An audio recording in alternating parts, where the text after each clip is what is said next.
안녕하세요. 우리는 청소년 가정예배를 세우는 형제 드림이 세움이에요. 6월 둘째 주 가정예배에 오신 여러분을 환영합니다. 가정예배를 시작하기 전 한 가지를 준비해주세요. 부모님도 청소년 친구들도 따라해주세요. 미소 장착!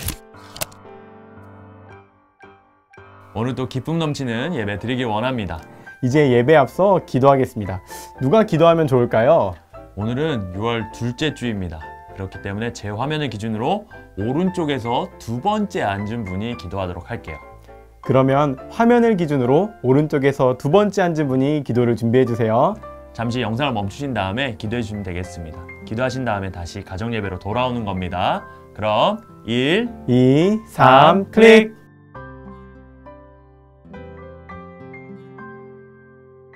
아멘.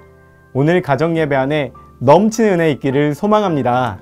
그럼 기대하는 마음 가지고 우리 함께 찬양해 보도록 할까요? 따라 불러주시기 바랍니다. 하나님이 원하시는 예배는 나의 몸을 산제사로 드리는 것, 내 몸을 저순종함으로 거룩하고 받으실 만한 산제사로 드리는 것, 하나님이 찾으시는 예배는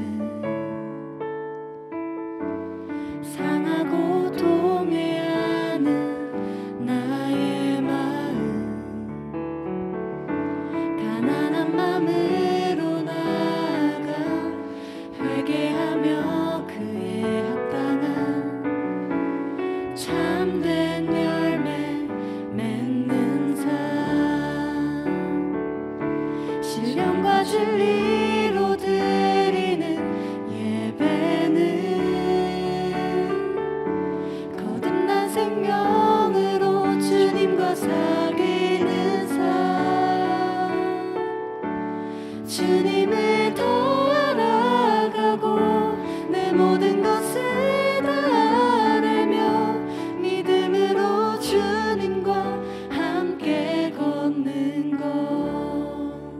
우리 다시 한번 처음부터 찬양하기 원합니다. 하나님이 원하시는 예배는 나의 몸을 산제사로 드리는 것, 내 몸을 저순종함으로 거룩하고 받으실 만한 산제사로 드리는 것, 하나님이 찾으시는 예배는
기쁨으로 고백하는 찬양의 시간 되셨나요?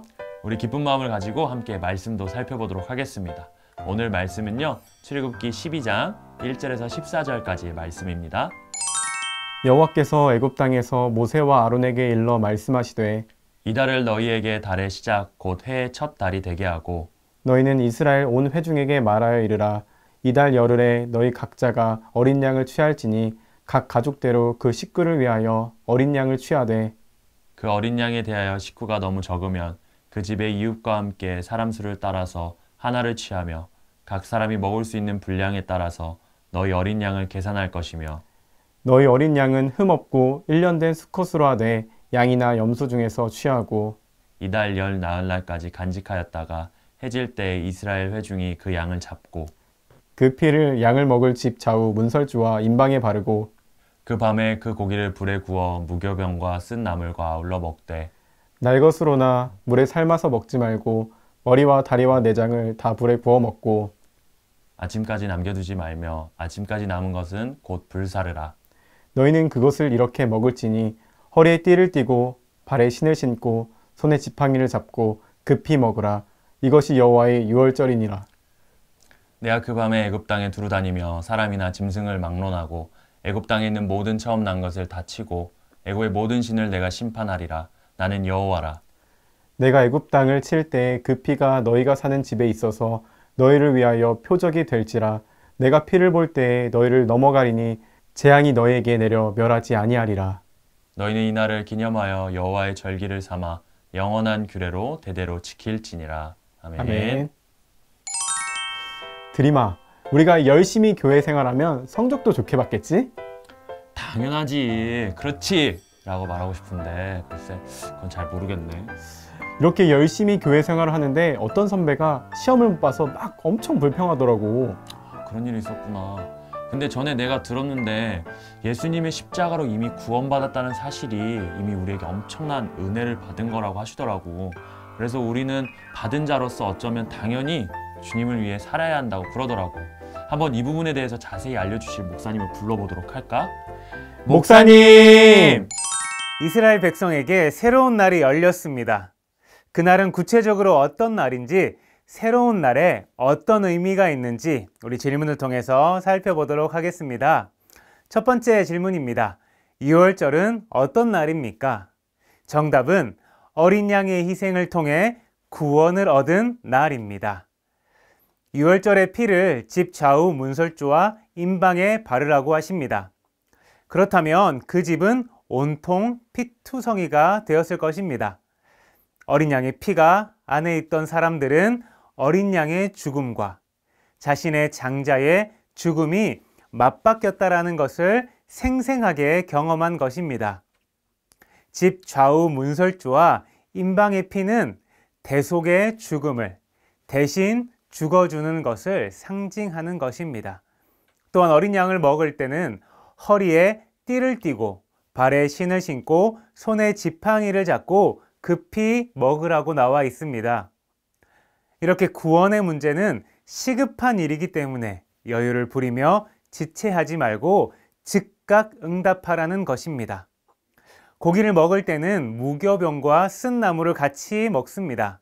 무교병은 누룩 없는 떡으로서 신명기 16장 3절에 고난의 떡이라고 나와 있습니다. 고난의 떡과 쓴 나물을 먹으면서 애굽에서의 쓰고 괴로웠었던 삶을 기억하는 것입니다. 또한 다시는 옛 삶으로 돌아가지 않을 것을 다짐했었던 것입니다. 가정예배 영상이 마친 후에 구원의 은혜에 대해서 크고 깊게 경험한 적이 있다면 가족과 함께 나눠보시기 바랍니다. 두 번째 질문입니다. 유월절이 의미하는 바는 무엇입니까? 이거에 대한 답은 예수 그리스도의 피 흘림으로 인한 구속의 은혜를 의미합니다. 12장 3절에 이렇게 나와 있습니다. 너희 각자가 어린 양을 취할지니 각 가족대로 그 식구를 위하여 어린 양을 취하되 어린 양의 희생을 통해 구원의 역사가 이루어집니다. 어린 양을 취한 후 그 피를 집 좌우 문설주와 임방에 바르고 그 고기를 먹었습니다. 이것은 예수님께서 십자가에서 우리를 위해 살이 찢기시고 피를 흘리신 것을 예표합니다. 결국 우리가 구원을 받았다는 것은 절대적인 하나님의 은혜로 이루어진 것입니다. 인간의 공로는 1%도 들어가지 않았습니다. 오직 하나님의 은혜로 인해서 구원함을 얻은 것입니다. 흔히 신앙생활을 하다 보면 은혜로 시작하여 결국 공로로 주장하는 사람들이 있습니다.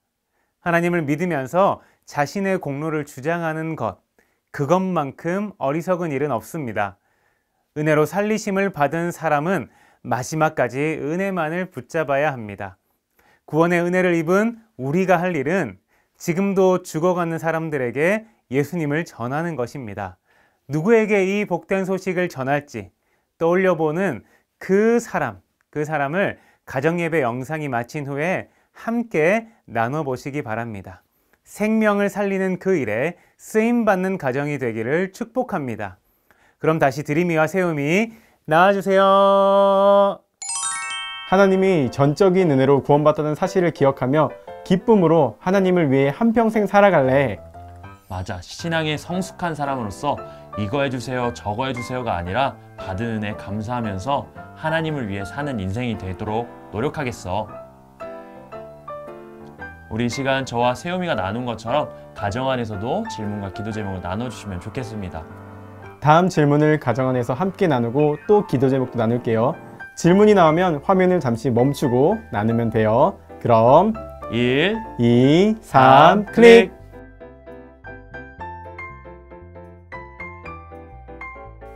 이제 기도로 예배를 마치려고 합니다. 마치는 기도는 누가 할까요? 시작 기도는 화면 기준으로 오른쪽 두 번째 사람이 했다면요. 이번에는 화면 기준으로 왼쪽에서 두 번째 사람이 기도하도록 하겠습니다. 그럼 이제 기도할게요. 화면을 눌러 멈춰주시고 기도하시면 돼요. 기도가 끝난 후엔 다시 예배로 돌아오는 겁니다.